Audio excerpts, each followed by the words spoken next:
Дисциплина, командная игра, где все спортсмены работают в связке, доброжелательное отношение тренера.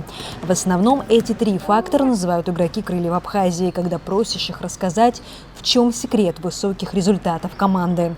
Мне нравится, когда мы делаем комбинации, и у нас очень получается проходить под кольцо и забивать. Даже если мы когда не забиваем, все равно тренер говорит: все, молодцы, продолжайте в том же духе.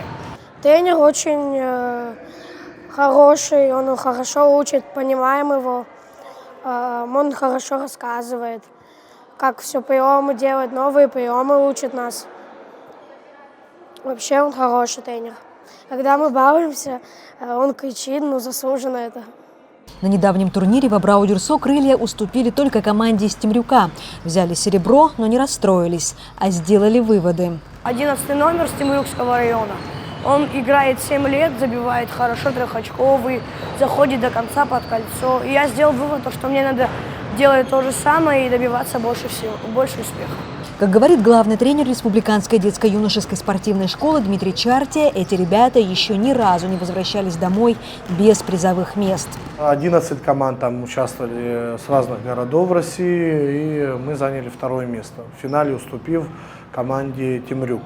Там очень хорошие дети, ничего не могу сказать про своих, они достойно выступали. У них был до этого матч с Новороссийском в этот же день. И нам очень тяжело, нам досталась эта победа, мы отдали все силы, соответственно, уже на финальный матч сил уже не было. Дмитрий Чартия тренирует и крылья. Он и собрал эту команду в 2018 году. На первых соревнованиях еще не окрепшие крылья Абхазии не смогли занять верхних строчек турнирной таблицы, однако за красивую игру получили первую награду за волю к победе. Но с этого кубка и началась слава крыльев, которые теперь замахиваются все выше и выше. 17-й год я начал работать, там 3 детей у меня всего было, пока я сформировал команду, пока я сделал набор, пока я просил мячи там, и так далее, и так далее. Я даже помню, время было, когда команда только формировалась, у меня не было мячей, я получил эти мячи, нам подарил их Вячеслав Библая, директор торгового дома «Рубин», за что ему благодарен очень. Я помню, он прям без вопросов подарил мне эти мячи, и я их с ними таскался. У нас с мамой была одна машина, и то мама ездила, то я ездил. И вот иногда, когда она ездила, я же не мог мамы сейчас попросить машину.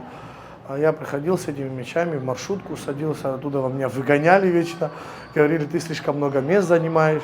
Потом, когда выгоняли, я бежал за троллейбусом. Были такие тяжелые времена, которые меня очень хорошо закалили. Вот сегодня закалили мою команду. Как говорят родители юных спортсменов, спорт идет на пользу детям, как способ физического и интеллектуального развития. Да и дисциплине они учатся на тренировках и соревнованиях. В наше время очень много дети проводят за телефонами, за компьютерами, а спорт нужно развивать. Спорт в наше время играет очень важную роль для ребенка. Наш тренер вносит огромный вклад в воспитание наших детей. Он как второй отец для наших детей, и мы всегда ему доверяем. Когда у нас какие-то проблемы, мы можем спокойно подойти к нему, довериться. Он имеет такую особенность, что он может уделить каждому ребенку внимание. Он смотрит на его общение внутри команды. Наши дети очень дружные, вся команда очень дружная, поездки очень объединяют, турниры, соревнования, дети приезжают воодушевленные после этого, и, естественно, это и влияет и на их развитие в обществе, в социуме, и в школе, и в дальнейшем они себя чувствуют более уверенно. Сами спортсмены признаются, что игра в команде, где от мастерства каждого и слаженности действий зависит результат всей команды, доставляет им особую радость. Мне очень нравится играть в команде с другими людьми, побеждать, отдаваться на 100% на поле, не упускать ни один мяч. Мне как-то по душе играть, командная игра. Больше всего я люблю, чтобы играли комбинации, звезду. Звезда, мы встаем, каждый по своей позиции и пасуемся. Забегаем к кольцу, даем пасы и бросаем. Как говорит тренер «Крыльев», для ребят баскетбольное поле – маленькая жизнь, где они учатся дружить, помогать друг другу, справляться с завистью и злостью. В общем, готовятся к жизни настоящей. Происходит и предательство, и обман, и поражения, и победы. Там, где они проживают свою жизнь, именно маленькую жизнь в этом маленьком помещении, так скажем, который в дальнейшем дает хорошую для них закалку. Потому что на сегодняшний день самые надежные по статистике люди, лично мои, это именно люди-спортсмены. Это те люди, которые проходят большой, они когда борются физически, не только со своим телом борются, они борются с самим собой.